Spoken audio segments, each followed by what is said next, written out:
The first time Ethan King drove into the small, forgotten town of Brookstone, no one noticed him. His truck was rusted, the engine groaned like an old man out of bed, and the headlights flickered with every pothole he hit. He parked beside a dusty curb, stepped out in his grease-stained boots, and exhaled a breath he'd been holding for far too long. He wasn't there to be noticed. He was there to disappear. Ethan didn't speak much, and he didn't smile often. His clothes were plain, his knuckles calloused, and his face was quiet, like someone who had lost too much to bother sharing anything anymore. Within days, he found a job at Mick's Auto Repair, a crumbling little garage on the edge of town. Mick didn't ask questions.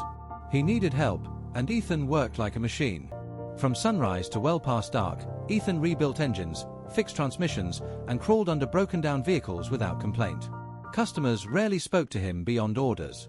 Some chuckled at his worn-out boots or made jokes about the grease under his fingernails. But Ethan didn't care. He kept his head down and his past even lower. The town whispered. That's what towns like Brookstone did best. They whispered about the new guy who worked like a dog but drove a truck that should have been put out of its misery. They judged by his clothes, his silence, and his modest life. To them, Ethan King was just another poor mechanic with nothing to offer the world but oil and rust. But they didn't know the truth. They didn't know that beneath the flannel shirts and engine grease lived a billionaire. The heir to King Motors. A man who once sat on boards with international executives, who owned penthouses he never visited, and whose family name built the very engines he now fixed with bare hands.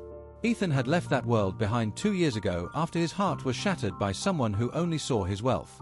Her name was Madison Crane, a woman with lips that smiled but eyes that calculated. She had told him she loved him, said she wanted to marry him.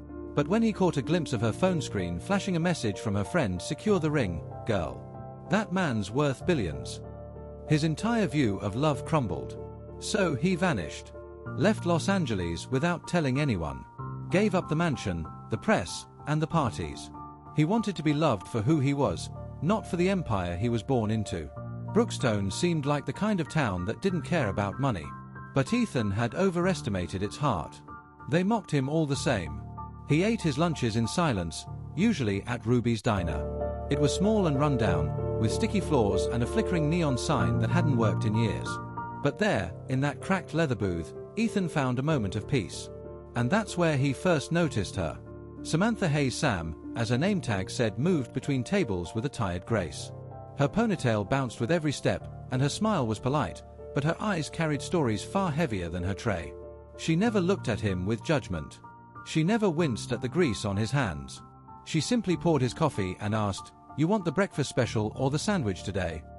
Over time, he began to look forward to that question more than he should have. One afternoon, as he sat eating his sandwich quietly, a group of men at the next table started laughing. Ethan recognized them, rich boys from town, clean shoes, loud laughs, shiny watches. They looked over and snorted. "Man, I didn't know they let hobos eat here," one of them said. Another leaned over, smirking. "Careful. You might catch oil stains just breathing near him." The laughter echoed like hammers in Ethan's skull. He stayed quiet, stared at his plate, trying to will the moment away. But then Sam stepped between them. "That's enough," she said, voice steady. "Here's a customer just like you. Now either order food or leave." The laughter stopped.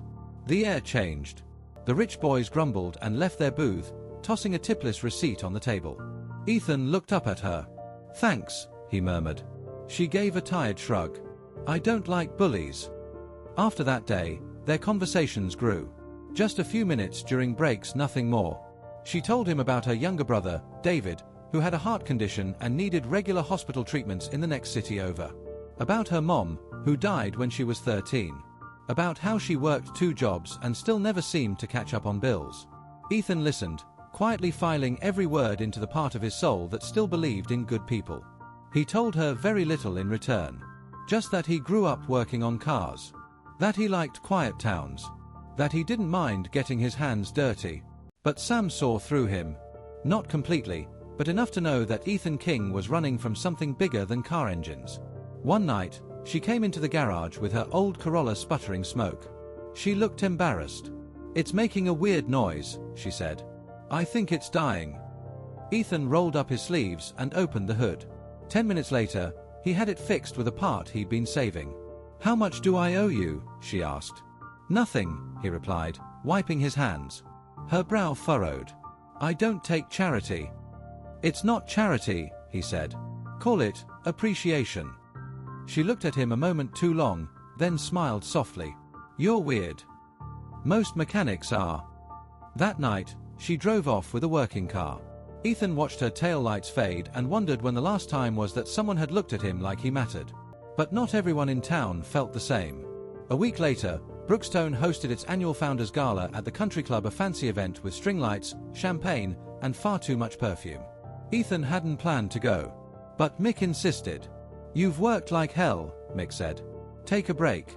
Besides, maybe people stop treating you like garbage once they see you clean up okay. So Ethan went. He found his only decent shirt and slacks, combed his hair, and arrived just as the party was getting loud. He didn't fit in. He knew it the second he stepped inside. Eyes turned. People whispered. Someone laughed. Then came Brett Weller. Tall. Wealthy. Sam's ex, or maybe still her boyfriend. It was never clear. Brett saw Ethan and grinned like a wolf. Well, look who got an invitation. I didn't know they let the help in through the front door. Ethan stayed silent. Brett walked up with a drink in hand, standing inches away. You looking for handouts, grease monkey? Or maybe trying to impress the waitress? And with that, he accidentally spilled his drink down Ethan's shirt. The crowd erupted in laughter. Ethan stood still, whiskey soaking through his clothes. Across the room, Sam watched. Her lips parted, as if she might speak, but she didn't. She just looked away. And that, more than the laughter, more than the whiskey, broke something in him. Ethan turned and walked out into the cold night. Rain had begun to fall. He didn't bother finding cover. His shirt clung to his skin, and his boots splashed through puddles as he made his way back to the garage. He didn't cry. He didn't curse. He just whispered to himself, "This is why you left. This is why you hide." Later that night, as he passed the back of Ruby's diner, he saw her. Sam. She was sitting on a crate, head in her hands, shoulders shaking. Her phone buzzed beside her. Ethan paused, watching her. As he passed the back of Ruby's diner, he saw her. Sam. She was sitting on a crate, head in her hands, shoulders shaking. Her phone buzzed beside her. Ethan paused, watching her. She didn't see him, not at first. Then he heard it, her voicemail speaker, still playing.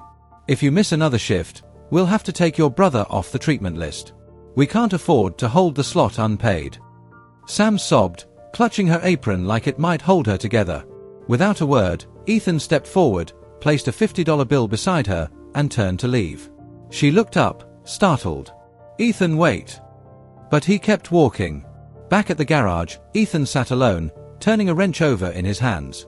The mirror across from him showed a tired man. A man who once owned skyscrapers and jets, now sitting in a silent garage, covered in grease, and somehow more honest than he'd ever been. Then the phone rang. He let it go to voicemail. Then it rang again. Finally, he picked up. "Mr. King," the voice on the other end said, formal and slow, "your father passed this morning. I'm sorry for your loss. The board is expecting you back. It's time you came home." Ethan didn't speak. He simply looked out the window as the rain tapped against the glass, and whispered to the night. Not yet. But soon, very soon, they would all know.